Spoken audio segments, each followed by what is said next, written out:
Formally, I started training, 1 year can blend into the next.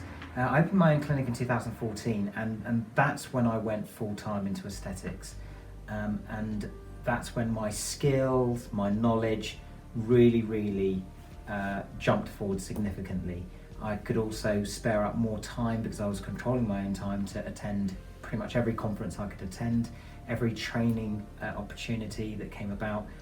And so in the space of a year or two, the knowledge went up significantly, and that's when I got to know more people in the industry and when opportunities came my way to train.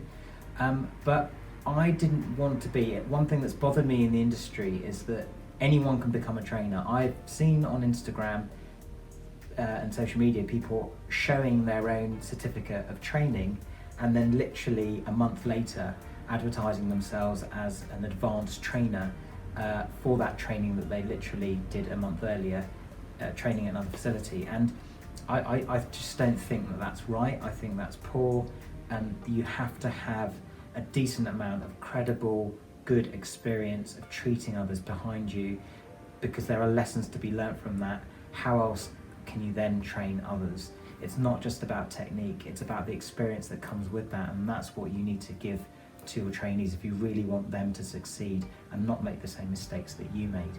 And so there were the occasional training opportunities probably in the last few years, various technologies such as Plexa, and then in some of our radio frequency platforms more recently.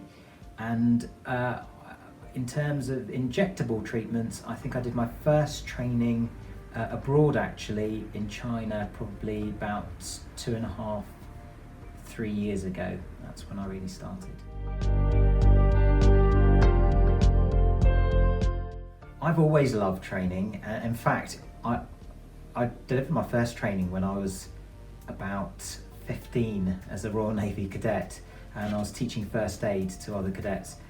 And every year since, I think I have trained somewhere in some topic or other, usually around the medical subject.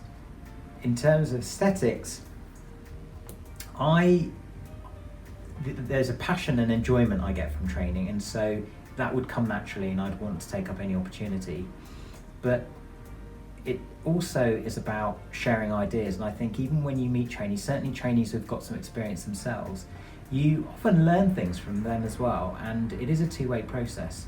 So I just find that there's always something to gain in terms of what you give and also what you get back, and seeing those trainees then go on to do other things based on the foundation of knowledge and skills you've given them is truly satisfying. I'd thought about setting up my own academy for a few times over the last probably 4 years or so, but I held off it. There's a lot of time that you need to invest in that mental energy, and we get busy in our own clinics. What actually was the turning point is someone who was a member of our own team a couple of years ago. I chose an award-winning provider for her to go to for some basic training in injectable treatment. And when she was then sitting with me, shadowing me in clinic, there were a few things that I mentioned in consultation, and she was like, "Oh, that was new." And I soon discovered, when I really interrogated what she'd been taught, that there were some very basic elements of information that had just been missed out. This was a very clever doctor, very capable. This wasn't about her, this was actually what was delivered to her. And it made me realise that actually, even when we think we're going to quality training facilities, often we may not be. And of course, there are some really good facilities. I've got some colleagues in the industry who've got some excellent training schools.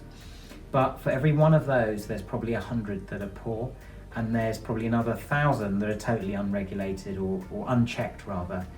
And that really was a motivational force for me to say, right, I want to set up my own academy and really work to a standard that I am comfortable with. It's all very well if we can tick boxes for other bodies that are going to regulate training, and I hope to see more of that in the future, so trainees can be assured of a certain standard that's going to be met when they go somewhere. But actually, from a personal level, I know things, there are things that I've gained over the years that I want other people to know because I know how useful that information's been.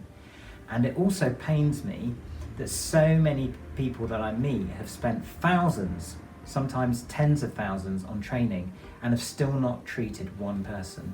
And I wanted to deliver training that could prevent that happening.